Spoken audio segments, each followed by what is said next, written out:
I'm walking down the street. I do want to say to Doni and many of you in this room that over a very long career in this city, all of you have helped me and my colleagues tell the truth and to try to tell. I may not look like you and you me, but my head up. I'm South Carolina, so I just gotta be you. got it.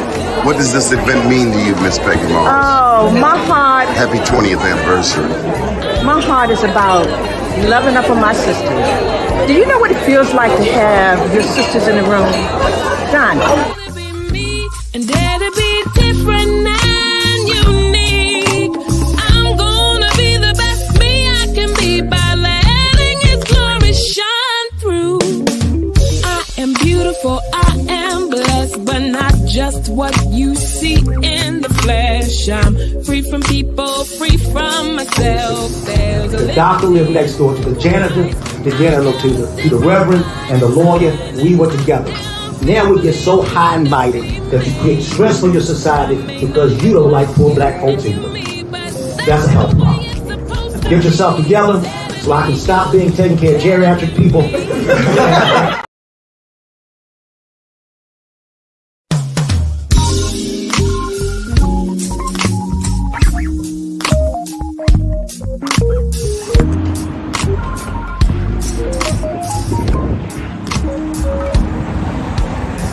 when I'm walking down the street. I do want to say to Doni and many of you in this room that over a very long career in this city, all of you have helped.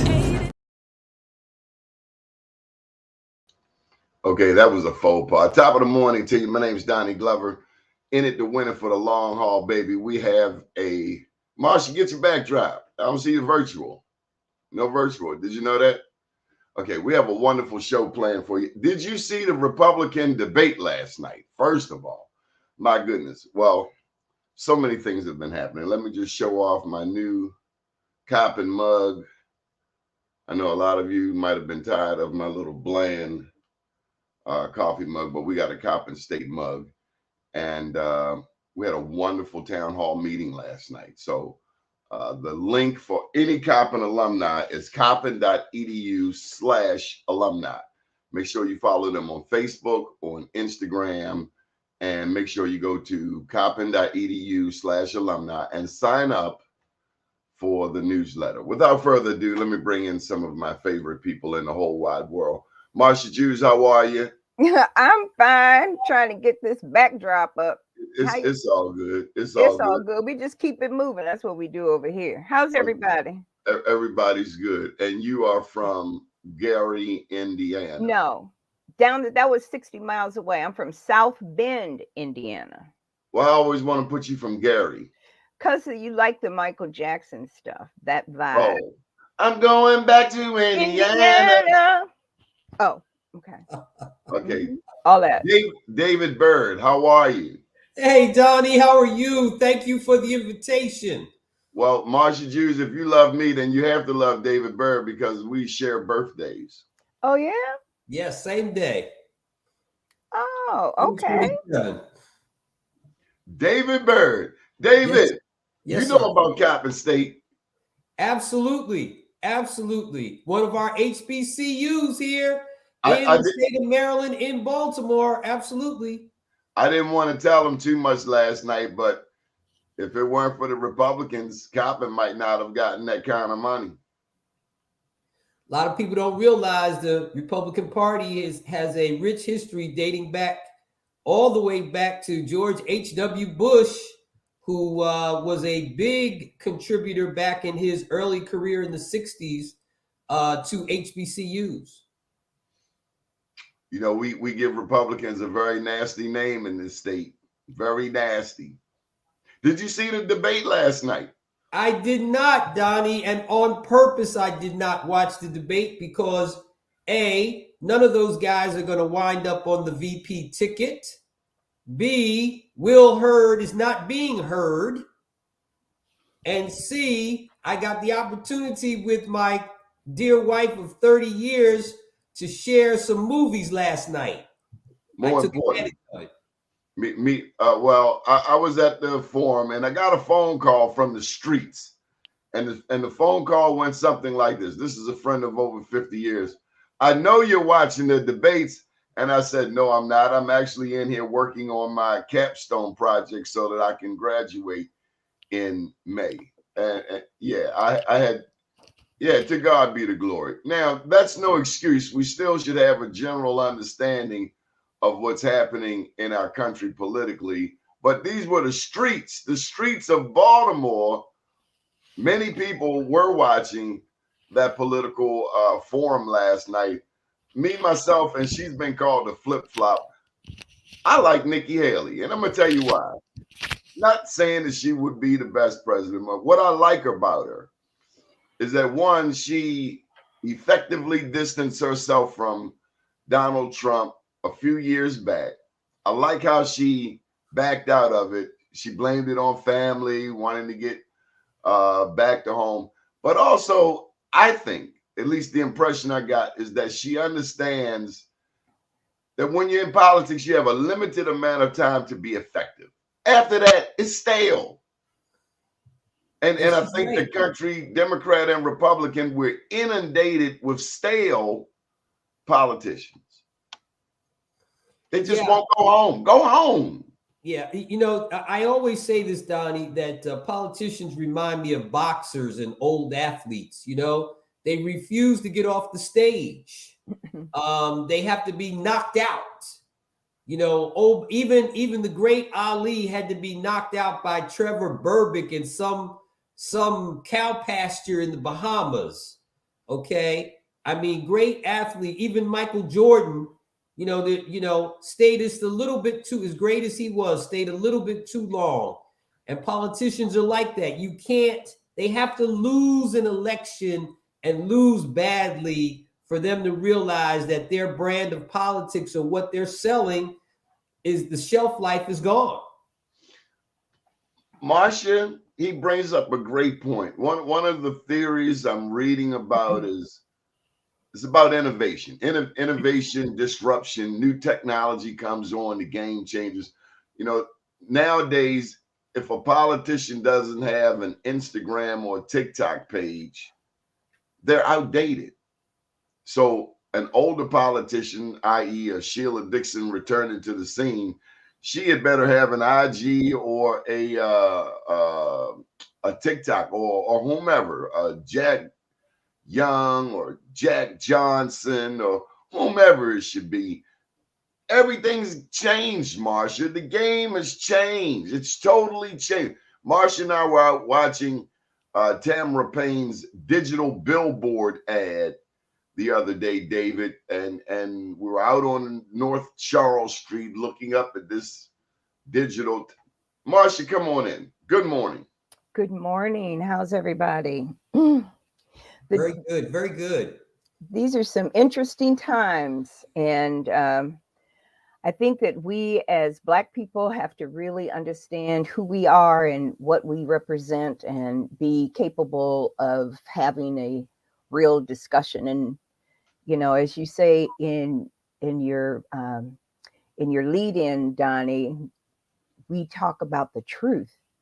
And the truth is really important for us to be able to function in our communities. And we can't just flippantly dismiss it or lightly say different things. And the impact on people's lives, their careers, are not to be taken lightly.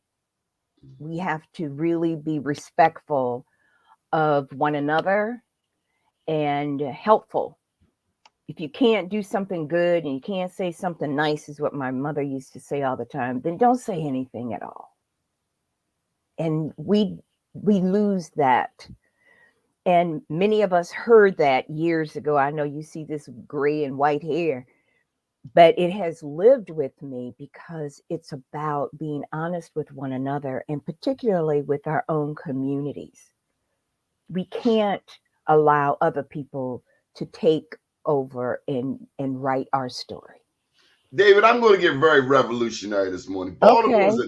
Baltimore is 9-1. Not you, Marsha, because I think I know what side you're going to fall on. Okay. Baltimore is 9-1 Democrat. David Byrd. I'm not gonna pick on Prince George's County, but Baltimore. Prince George's County, I think, is 5-1 or 7-1, but close. Both jurisdictions, majority Black, have a public education challenge. Mm. We're consistently at a fight for the bottom. Mm. Could it be both jurisdictions finally need a Republican executive? Well, the last Republican executive, I believe, was someone on. I think the last Republican executive was Larry Hogan's father, county executive here in Prince George's County. To tell you how long ago that was, and sometimes the circumstances design it, but I don't think, Donnie, anytime soon you'll have a Republican executive. And I'll tell you why, because the Republican Party doesn't even field a candidate. Before you have an executive, you have to have a candidate. You have to have a functioning party. Every single office in the county is held by Democrats, and you don't even have a real functioning Republican Party. And when you don't have, in my training, if you don't even have candidates file who people can take a look and select and have an alternative, then what my father taught me over 50 years ago is that when you have one party rule, the local citizens don't benefit from it. And the only way to get ahead is that your friends have to run against each other. Because when you have one party rule, there's nowhere to go. Then people who are friends with each other have to wind up running against each other to have any semblance of career viability. And the only persons who benefit are them, and who loses out? The populace and the citizens. Marsha, I see you just brimming with bright ideas this morning. I don't know. I think that we have lost something in all of this political game stuff. You know, it's all a game. It's who gets to the finish line first. It's how much money can you raise. And I got to listen to all of your foolishness just to get to the truth.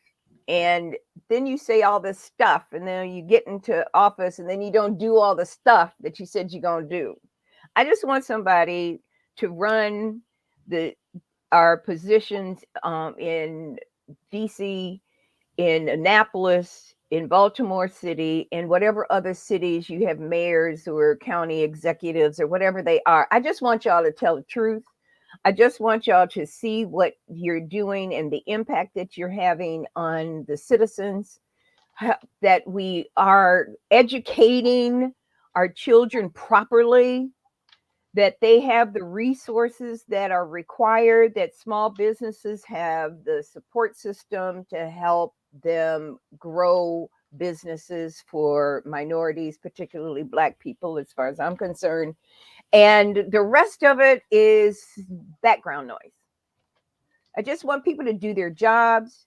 I just want people to do what they say they're going to do, instead of giving me lip service and saying all the same old foolishness they've been saying, and talking loud, as they used to say back in the day, and saying nothing. You know, the response I actually gave my buddy of 50 plus years last night is, they're lying. They're all lying. Why do I want to watch it? I'm tired of hearing the lies. Mm-hmm. And I went back to doing my homework. Right. David, are we inundated with lies, and more lies? I mean, it's like trying to get next to a young lady. I know it's been a long time, David, but the dating scene is pretty much, a guy will tell this lady, and maybe it's reversed nowadays, but traditionally the guy says all of these sweet nothings, sweet nothings with one goal, Marsha, one goal, and that's to get to first base. and then you find out the morning after what this person's character is all about. Usually you It's find just it lies. right then. It's a used car dealership salesman. Well, the problem, Donnie, is to Marsha's point, but the problem is the truth is not welcome, actually. The reason why lies is because the truth is not welcome. People don't want to hear the truth. You know, it's almost like Jack Nicholson said in that back in that movie, that famous line, you can't handle the truth. You can't handle the truth. You had Dave Chappelle said in his Saturday Night Live monologue, I have to wrap this in a joke because you can't handle it any other way. Yep. Okay. People can't handle the truth. They're very uncomfortable with it. So what happens is people embellish, lie, falsehoods, tell stories that exaggerate because people don't want to hear the truth, unfortunately. And when you tell them the truth, it's so unwelcome. People say they want to hear the truth, right? And I see this all the time. That happened to me and my wife just a couple of weeks ago. You ask people, do you want to hear this? They say yes. And then when you start to tell them, they say, thank you very much. They start to cut you off. They want you to stop because they don't want to hear it. We've just been joined by the premier political writer for Prince George's County. In my estimation, I am biased. Richard Deshae Elliott. Good morning, sir. Good morning. Good morning. What are we talking about today, Donnie? I just joined in. The Republican debate last night. I did not waste my time watching it, so I don't have an opinion yet. I like you, Richard Elliott. I mean, I've seen like light commentary so far that like they were attacking teachers unions, and I think one of Mike Pence's comebacks was like, "I sleep with a member of the teachers union." I don't imagine that during the debate much of substance and integrity was talked about, and one of the things that's maybe wildest that I've read so far was they talked a whole bunch about crime during the debate when like the guy leading the polls is charged with like 90 crimes, 91 crimes, something like that. Oh, DJ Trump. Yeah, like he's on trial for mishandling classified documents. I mean, like I think that he's on trial for pretty much everything you can be at once. Fraud. That's all the latest. that you can be. And he's still leading in fact, not only leading the polls, I think that since the feds came after him for the mishandling documents, I think he's actually gone up in the polls a considerable bit. And I think that DeSantis, who was in second, has gone down. So I'm going to say that not only are the people that were in the debate lacking substance and integrity, they actually don't really know what their constituency wants, which is actually a little bit stranger. Is he the quintessential example of a demagogue, David? Probably.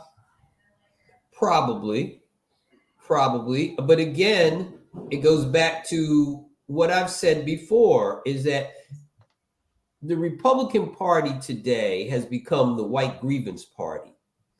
And what has happened is that it's channeling all the grievances of the white community, their fear of Black and brown people, getting ahead of them, as again, channeling Dave Chappelle, as all of us here on this line were taught, the society was built for them. It wasn't built for us.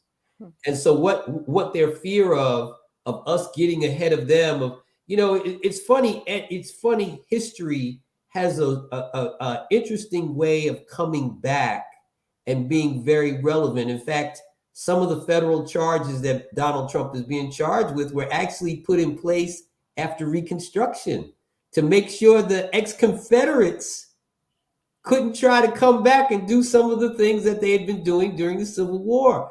I find a lot of this very, very historical. And when people say to me, Donnie, hear me out here, and I'm going to go out on a limb. I'm going to say something revolutionary to you right now. I don't believe Donald Trump's going to jail, not for one day. Because you know what? This country never put Jefferson Davis in jail. This country never put Robert E. Lee in jail. You can't get more treasonous than those two gentlemen. But had Barack Obama done a fraction of what DJ Trump would have done, they would have, he'd be already on death row. Yes, yes. And I'm not saying I was the biggest Barack fan. He did a lot more for I think black people than maybe he's given credit for. As much as he could. Wait a minute, Donnie. Wait a minute. If Barack, I have another saying. If Barack Obama, the reason why Barack Obama was acceptable to the white community is because his mother was white and his father was from Africa. If his name had been Barack Williams or Barack Jones, and his family had been from Alabama and had been slaves, he would have never made it. Barack Kevin Darrell Jones never would have made it. Never would have made it. And remember, and he didn't have a lot of melanin in his skin. So that also was very helpful. Imagine his middle name was Tyrone, Barack Tyrone. It would have been over. He would have never made it. Nope. Never would have made it. And it was good that he had lived in Chicago for a minute and really got an understanding, because that helped him make that transition. Absolutely. Made it. Absolutely. And Donald Trump's election, as I know my neighbor here from Prince George's County knows, Donald Trump's election was a direct response to the two-term presidency of Barack Obama. Because y'all black people saying my president is black. My president is black. Did you say that, Richard? I was like a literal child when a lot of this was happening. No, you weren't. I mean, I never. Were you crawling or just on the high chair? When Obama got elected the first time, he was on the iPad. No, I was in 7th grade when Obama got elected the first time, and the second time, I was, I think, in 11th grade, but I was not. I was in 11th or 12th grade, but I was not yet able to vote. But you had already run for student government president. I was successfully elected treasurer of the SGA before Obama got reelected. If you want to add that to the resume. Yes. There you go. A byproduct of the Obama ascension. I love y'all. And again, let me go back in history, because I'm an amateur historian. Barack Obama is a direct descendant and a beneficiary of Jesse Jackson's presidential campaigns of 84 and 88. Mm-hmm. Don't forget that.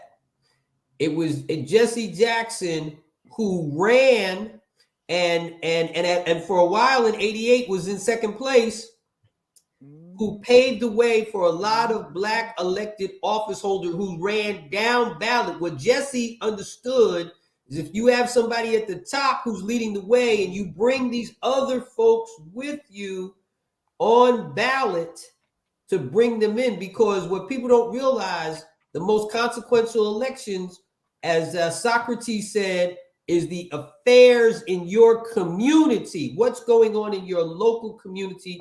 You pointed to it, by the way, there in Baltimore, here in Prince George's County. You know, the Republican Party doesn't even have a semblance. They don't even have people who actually even file for offices, local offices here.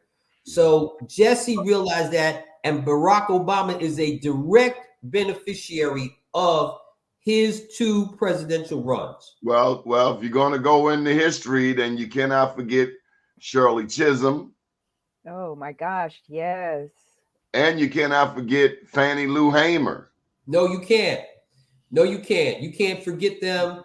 Or Constance Baker Motley, who probably should have been the first black woman Supreme Court justice. Certainly she was more than who was on the team with Thurgood Marshall Brown v. Byrd, who certainly was more than, I hate this word, but I because it's good. She was more than qualified to be on the Supreme Court. But Barack Obama is a direct beneficiary of that, and I want to make that clear, because a lot of times people don't see the connections, or history has faded into the distance. That's why I like to bring those up. That's why I like to read history, because some of the things that are going on today are direct relevance to what happened. People talk about what the framers intended, or what the literal reading of the Constitution. There are some interesting things in the Constitution that people are just finding out, aren't they? They're finding out there's a clause that says if you've participated in a rebellion or an insurrection, it bars you from political participation and from office. People didn't know that. Or people didn't realize the Electoral College. People say, Dave, wouldn't it be smart for Ron DeSantis to team up with Trump and run as a ticket? And I say, you know what? It would be great, but it's such a shame. The Constitution bars people from the same state from running on the ticket together. And they say, what? What are you talking about? And I said, read the Constitution. It's very clear. Two people from the same state can't be on the ticket together. Or people Marsha, say, don't smart people just make you sick early in the morning. Dave, we got to switch gears for a second. Marsha has a burning desire. David, she has harassed me about this story, and I don't ever want our Black women to feel as though I've gone too far in anything that I've said. But she has a breaking story, and really, David, she's gotten on my damn nerves. Yes, and I'm gonna keep getting on it until you let me say what I gotta say. Well, I want to hear it. What do you got to say? Yeah, what do you have to say?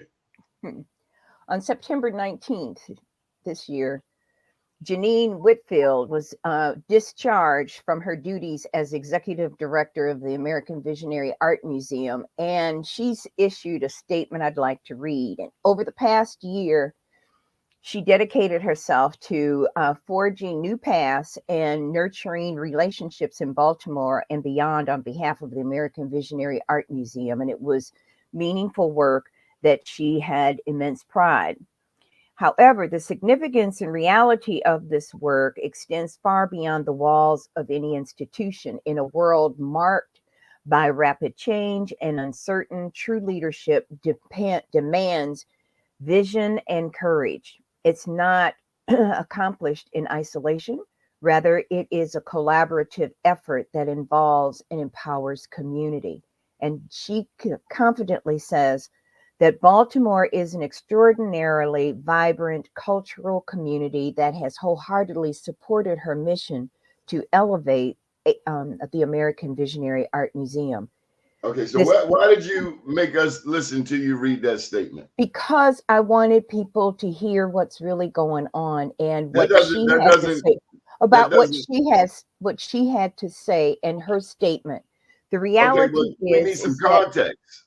Okay, so years ago we had someone who created the American Visionary Art with her husband, and she decided that she didn't want to be here anymore. She went through whatever her personal life was through and did a national search and found Janine.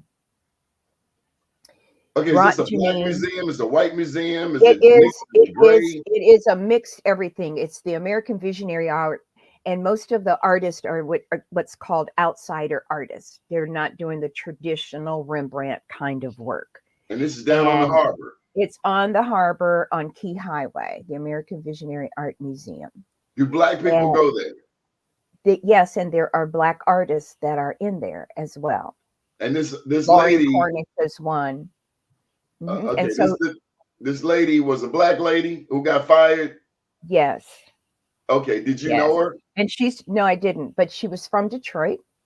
She came with glowing references, and what's really interesting is that they're saying she couldn't raise money, but the money had already been primarily raised. And once you've raised, having been in that environment in the arts, and especially she's somebody new to town and you don't have those relationships, you have to really work on getting the type of sponsorship and the financial support with people who know you. So if Okay, you're let's just new, cut to the if chase, you're Marsha. new and you're Black, that's very difficult in this town. And ask me how I know that. Okay, but cut to the chase, Marsha. They got rid of Cut her to the because chase, they got rid of her.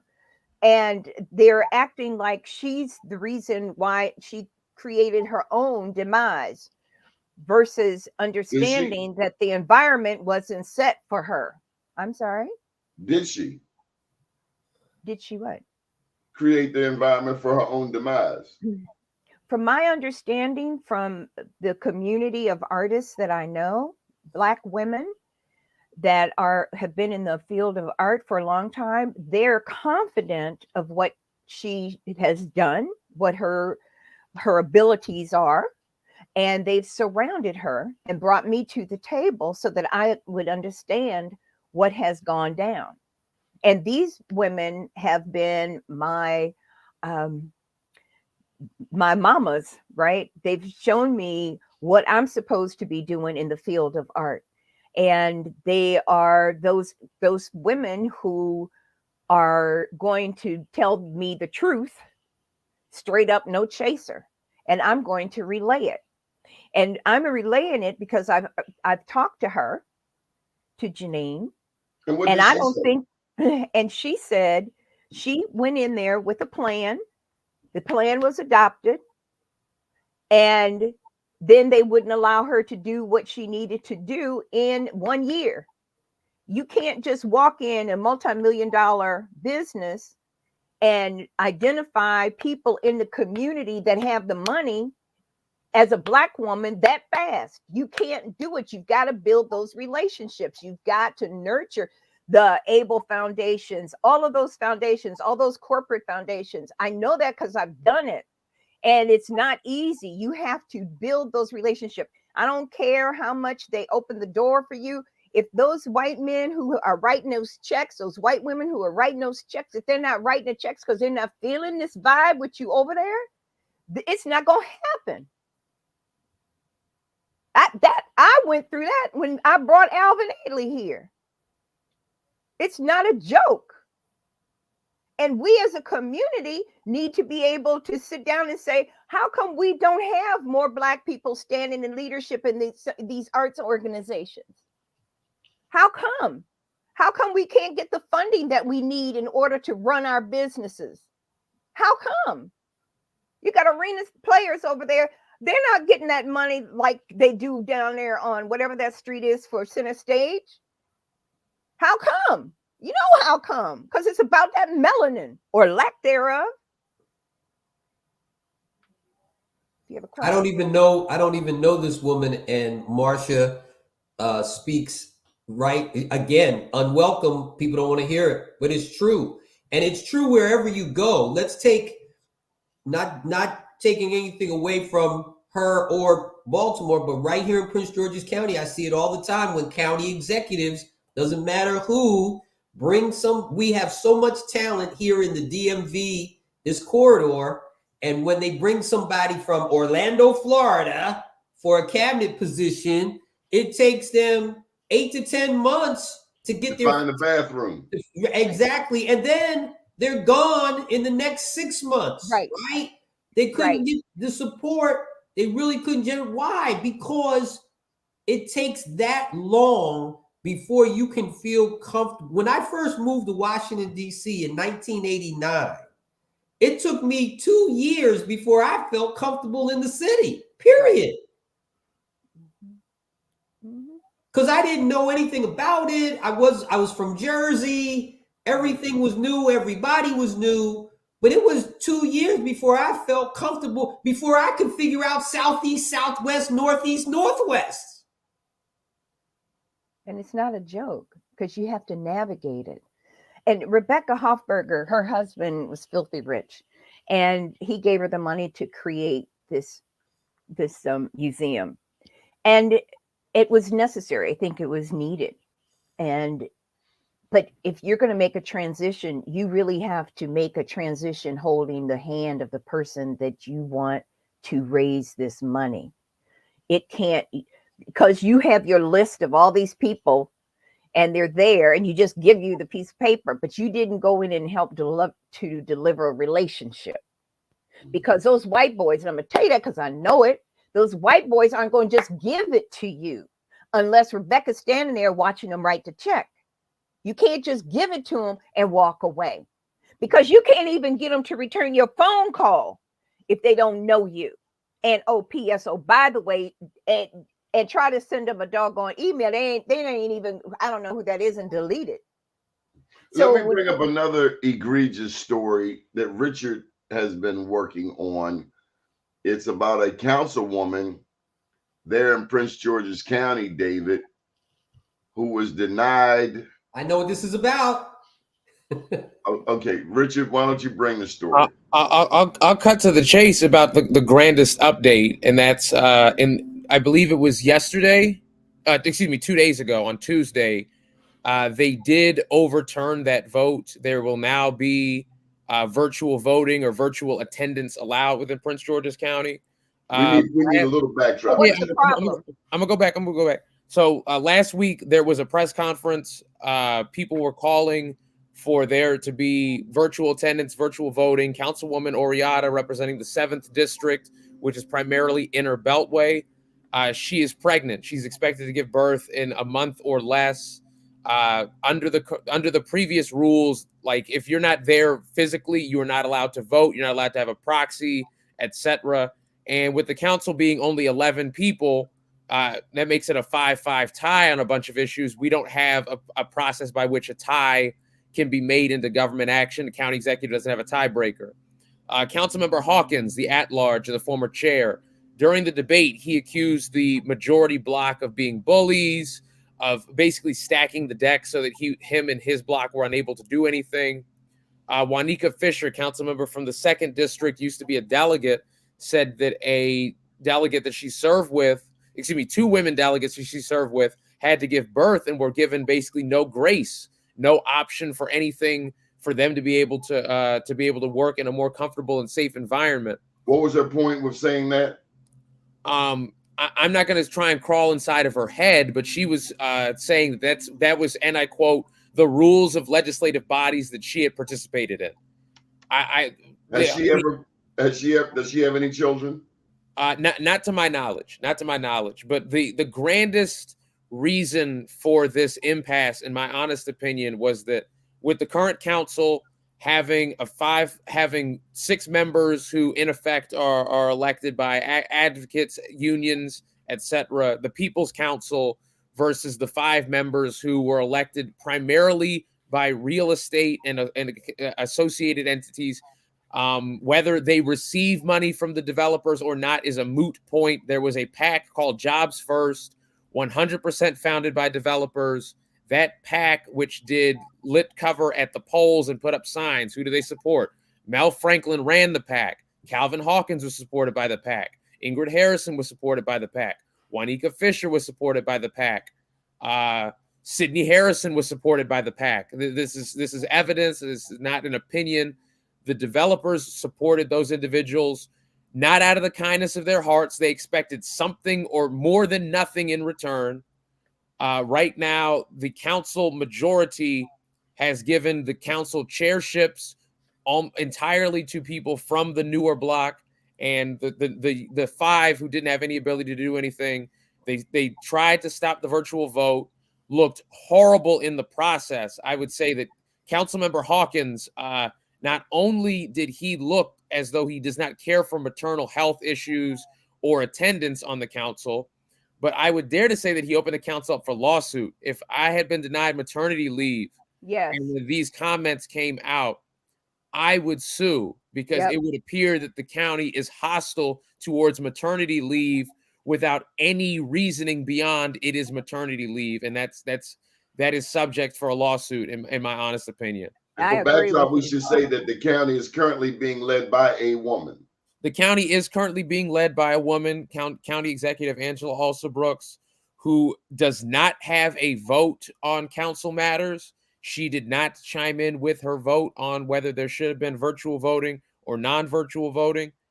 But at the same time, the council that had been there before, under basically the same procedures that were allowing the new council, one could argue that the older council employed many of the exact same procedures to block off the then minority bloc from being able to do stuff.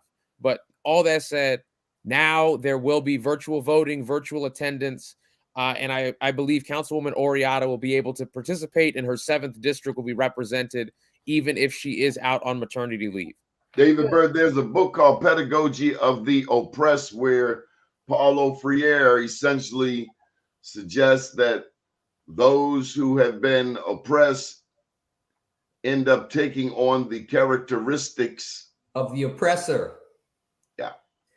Absolutely. First of all, a great summation there by my neighbor. Great summation. I would just say a couple of things of which he alluded to. Number one, I think County Executive Angela Alsobrooks was very smart not to weigh in, because a couple of people did themselves a great disservice, and I think her voice might have drowned it out, or it might have been misdirected toward her and would have obscured a lot of things. So I think she was very smart to stay out of it. Secondly, I think Calvin Hawkins, who I've known for over 20 years, did himself a great disservice and may have crippled his future campaign for county executive by his actions, even though he came forward with an apology in the last few days over this and voted to overturn it. I think it was, and I said this in text messages while this was going on, by the way,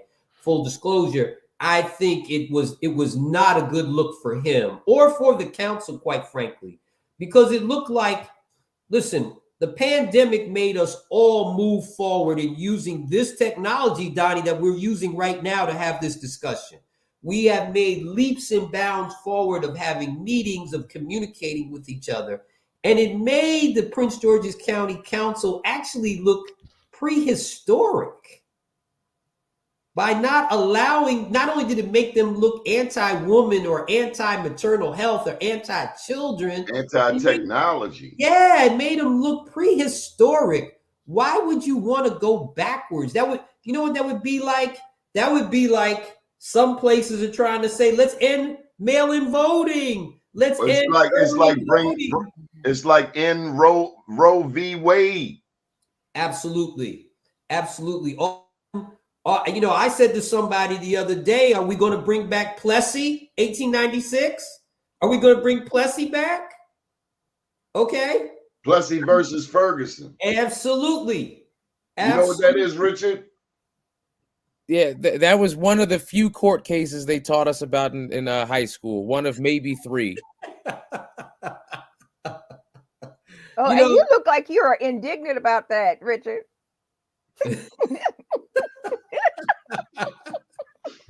Donnie's making fun of me because I didn't go to law school. That's what he's trying to do. So that's what you're getting ready to do now, because he's gonna make you go. Hell no. Hell no. Hell no. Oh, hell to the no. So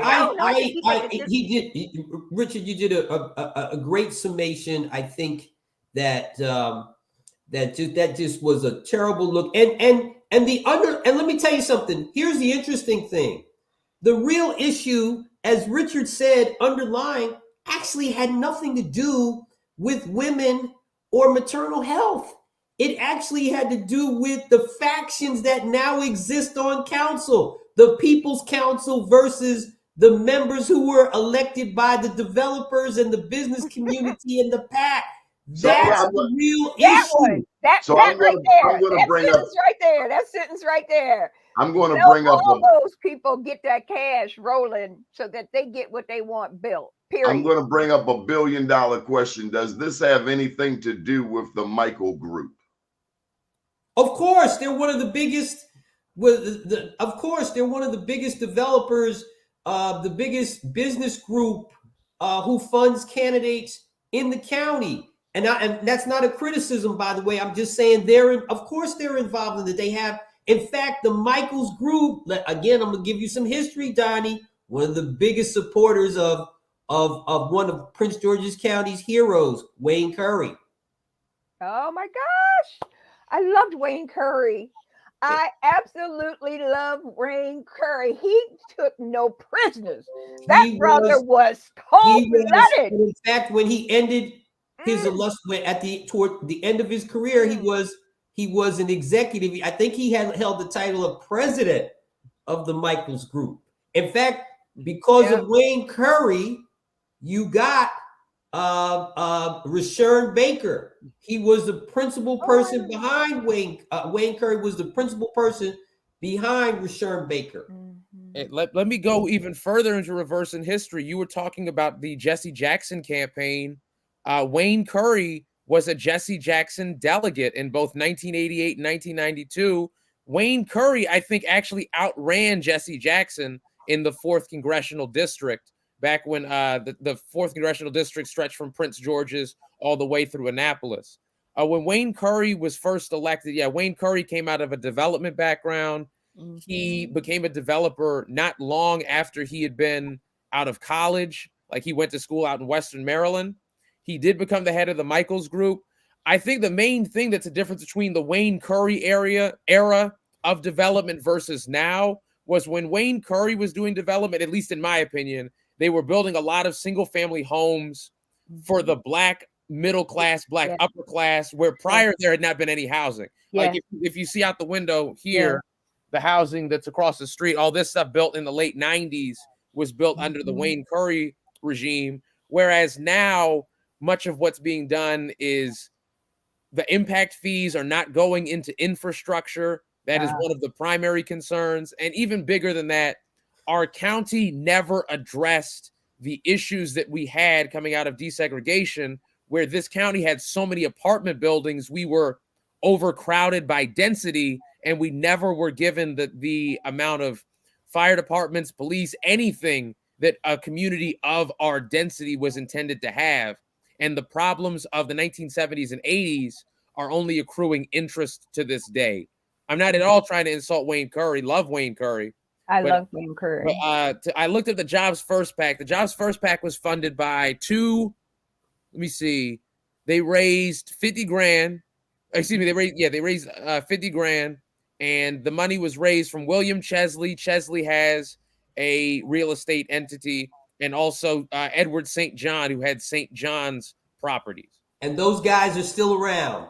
And first of all, you'd have to get up very early and come. You'd have to be Dave Chappelle to be able to insult Wayne Curry, because Wayne Curry could not be easily insulted. He took no prisoners. And secondly, to go back to your point, Wayne Curry was the first land development and zoning attorney in Prince George's County. That's why he was connected to the Michaels companies. They were his early and biggest supporters. At that time, there were a lot of things going on in Prince George's County that was part of what Bill was involved in because of Care First Blue Cross Blue Shield. The relationship with Wayne, it was personal, and he was straight up no chaser in many places and used his voice to make certain that those Black people were doing whatever businesses or development for their own environment. He was a voice that a lot of people didn't want to listen to because he was a Black man, but he was focused on what he needed to do and what needed to happen in PG County. And he articulated that to a lot of people who were in position that didn't necessarily want to hear it, brought him closer, so thinking that they could run him, but they couldn't. Because Marsha, he was a truth teller. Straight up, no chaser. He was a truth teller. And I know that personally. And he was a truth teller to everybody. And Donnie, guess who was Wayne Curry's right-hand man for many years until the day he passed away? Urban Reed. That's one. There's a guy who was right there with him. That's very good. There's one other guy. Billy Murphy. Calvin Hawkins. Oh, Calvin. That name sounds familiar. What did he do? Billy Murphy? No, Calvin Hawkins. Calvin Hawkins. What did he do? He's the council person that Richard was talking about, Okay. who literally was part of the faction that did not want the virtual voting. And and being a Prince George's County resident, let me say I do appreciate Calvin's apology that he. What did he apologize for? Marsha doesn't capture. She doesn't. So I don't as know. Richard told you in the summary, they eventually did, after a 5-5 tie, they did come back and vote again after a public outcry. What happened? A huge backlash and public outcry. The council came back again and then voted 8-0 with 3 abstentions to put in place. There's one more vote that has to happen to make it, to codify it. But Calvin actually made a public apology about Public apology for what? Did he scream at her? No, he did. Well, no, I wasn't there, but Richard, did he scream at her? Admittedly, there was no video of the proceedings. Like they didn't publish the meeting where that happened. So I didn't even know that Calvin made an What was apology. he apologizing for? He apologized for his stance and how the words he said. First of all, he apologized, and the councilwoman said he came to her personally and apologized, and then he made a public apology and said that his stance was wrong. He didn't want to come off the way it seemed, and he wanted to make sure people understood that he's not anti-woman, anti-maternal health, and sincerest apology. So I want to say, as a resident of Prince George's County, because Calvin is an at-large council member, which means he's my councilman as well, and I live in the 9th district. So Sidney Harrison is my council person who abstained from that vote. He was present, but he abstained from that vote. I appreciate Calvin's apology because it was not a good look for him. What was not a good look? That's what I want Marsha to understand. His original stance on this issue was not a good look. That a pregnant woman could not. Anti-woman, anti-maternal health, anti-children. And like you said, Donnie, this is not opinion. This is what came from the streets. And today the streets are text messages, email, and other form of communications. Essentially, Marsha, they did not want the pregnant. Marsha, essentially, they did not want the pregnant woman to be able to vote virtually. They wanted her to be there in person. Correct, Richard? Yeah. But again, I want to emphasize, it doesn't have anything to do with her. The fact that she's pregnant is a side issue. It could have been anything else. It is, as Richard said, it's the members of the council, the People's Council versus the members who represent the development and business community. That's the fight on council. This is the same group that represents the Michaels Group and other developers. The one we were just touting, Wayne Curry's wonderful career for helping to empower. Wayne's descendants are still alive and well in the county. Yes. His political descendants. Will Calvin Hawkins be still considered a viable candidate for county executive? Oh, absolutely. Oh, absolutely. But what about Aisha Brave Boy? Those are the 2 top contenders. Wait, 1 second. And Donnie, State's Attorney Brave Boy did, I'd call it a soft launch. She held an event at the CBC, I think last Thursday night, and she in effect announced that she has the intention to run for the county executive position. Now, David, the thing that's of the most intrigue for Councilmember Hawkins is there's going to be a special election, most likely for the county executive. If county executive also Brooks wins the Senate primary, and then she steps down like after December 1st or something, there's a special election. under that special election rules, I think that, like you said, Councilmember Hawkins put himself in a real spot of bother, basically just by comments he made in that one meeting. Independent of everything else he's ever done, good and bad, the comments from that meeting last week are probably the most known thing about him right now. If there is a special election, Councilmember Hawkins would quite likely be the person who receives the support, not only from the development entities, but also from a wide variety of local officials and other elected officials who that is more of their concern than other things. And I think that he still would be a contender because there could be several candidates for the county executive special election. But I do think that State's Attorney Brave Boy is likely in the lead if there were a poll held today. Well, let's go to that. How is the U.S. Senate race going, since so much of it originates from the D.C. suburbs? You have, Will Jawando. You'll have David Trone, and you also have your Prince George's County executive, Angela also Brooks. David. Well, so let me quickly follow up with Richard, and then I'm gonna get to that because there's some interesting things. So, Richard, I agree with you. The two top candidates, Calvin and Aisha Brave Boy, and then probably Mel Franklin trailing in third. I think Mel will probably try to make a run of it as well. But here's an interesting factoid about. I agree with you, but about Aisha Brave Boy, and I think really the race is going to be between the two of them, is that Aisha Brave Boy has consistently the past two elections been the top vote getter with raising half of the money that Angela also Brooks has raised as county executive. What does that mean? That means if you raise half the money, but you get more, you're the top vote getter, that means you got a great grassroots network.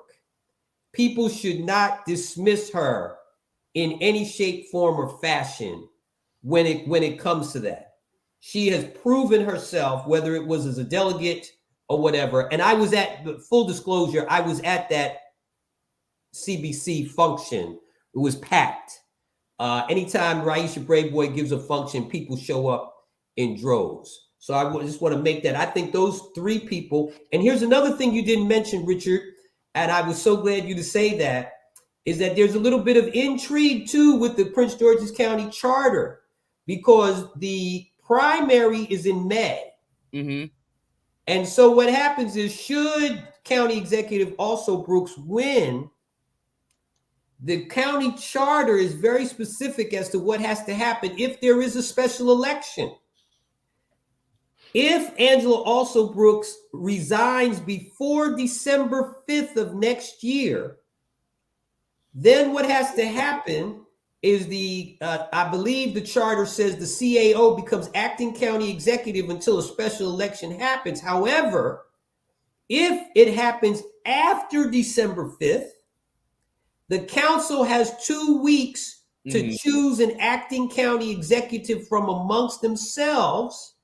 And if they don't, then what happens is the council chair automatically becomes acting county executive until the next election. So I wanted to say that. Yep. As far as the Senate race, Donnie, very interesting. You have Angela also Brooks playing this insider game, running around, getting endorsements from all the mucky mucks, Steny Hoyer, Glenn Ivey, all these folks from around Prince George's County. Then you got David Trone, who said to anybody who will listen, I'm willing to spend $40 million of my own money to get this. He's hired Derek Green, one of the premier Black voter specialists on the East Coast, as part of his team to help him go after Black voters or market himself to Black voters.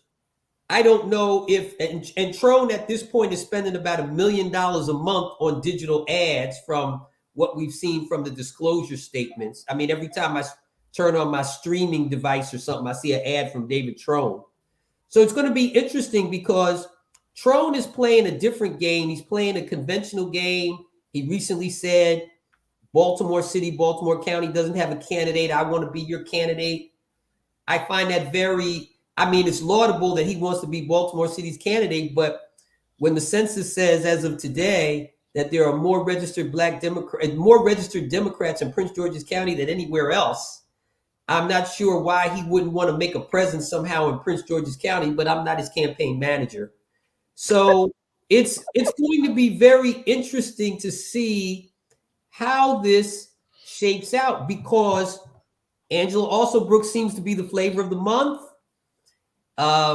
People's, she's playing the insider game. There's no way she can outraise him financially.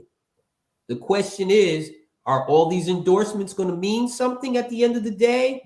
Baltimore County executive endorsed her. Stenny's endorsed her. Van Hollen's endorsed her. Ivy's endorsed her. Are those going to produce votes come May of next year in the primary, when it's also going to be the presidential primary as well? I don't know. Inquiring minds want to know. Marsha, Jews, any final thoughts before we get out of here? It's 10 o'clock.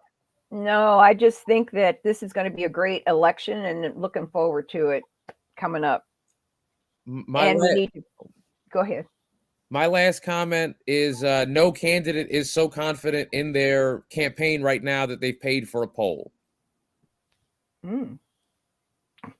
Thank you. That little nugget. My comment is, never have I seen an election where a candidate will not only pay top dollar for his campaign staff, but he'll even buy yours. He'll just buy your whole damn team. What are you going to do then? And then there's that. Good morning, world. Thank you all. Have a great day. Thank you. Thank Good day you. now.